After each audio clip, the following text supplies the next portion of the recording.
बस महाराज जी के टच ना हो बस आपको इतना जल्दी सभी सुखी हो गए।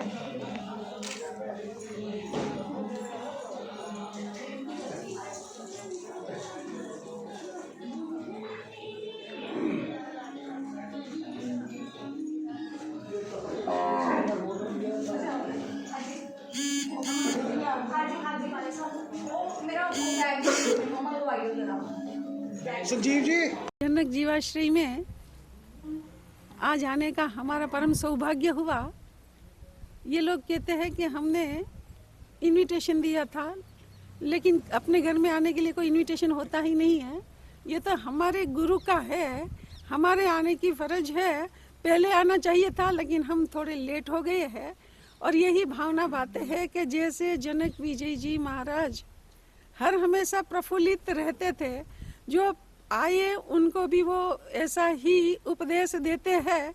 तो जनक जीवाश्रय में जो भी जीव आश्रय के लिए आया है, वो जीवों को आश्रय मिले, वो जीवों का वर्तमान जीवन प्रसन्नतामयी हो और भावी जीवन भी मरण भी समाधिमय हो और भावी जीवन भी सद्गतिमय हो। ऐसी अरिहंत परमात्मा को हमारे अंतर की अभ्यर्थना है।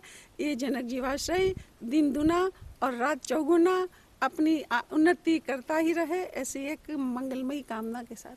आज बहुत हर्ष का विषय है कि हमारे वर्तमान गच्छाधिपति आचार्य श्री नित्यानंद सूरी महाराज साहब की आज्ञानुवर्तनी साध्वी श्री प्रीति सुधा प्रीति रत्ना साध्वी श्री प्रीति जशा जी महाराज साहब, उनका जो है आज गुरु जनक जीवाश्रय में उन्होंने सारे जीवों को आके मंगल पाठ सुनाया और सभी जो जीवों को उनका देख रेख का सारा देखा है और उनका हम और आगे हमारे क्या प्रयास अच्छे से अच्छे रहें, ताकि जितने भी जीव असहाय जीव हमारे गौशाला के अंदर हैं या और हम आगे जो ला रहे हैं, इनका आगे सदगति हो और इनका जो रख रखाव जो पालन पोषण इनका जीवों का यहाँ पर जो रहे, वो व्यवस्था हमारी अच्छे से अच्छी और बेहतर बन पाए।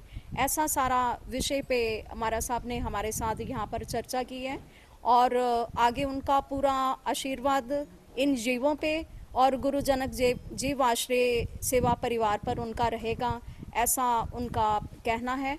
तो और जो इस समय अभी आजकल जो सारा चल रहा है कि इन जीवों पे अत्याचार डे बाय डे बढ़ रहा है। जितने भी असहाय जीव हैं, चाहे कोई भी जीव है, चाहे कोई नंदी है, भैंस है, गाय है, और जगह जगह पर बुच्चड़ खाने खुले हैं। तो हमारी भावना यही है कि जल्द से जल्द हमारे गुरु जनक जीव आश्रय जगह जगह पर खुले, ताकि इन जीवों को अभय दान मिले और इनको संरक्षण मिले और जो इंजर्ड जीव हैं उनको हम लोग ट्रीटमेंट और स्थायी रूप पे उनको हम यहाँ पर आश्रय दे सकें।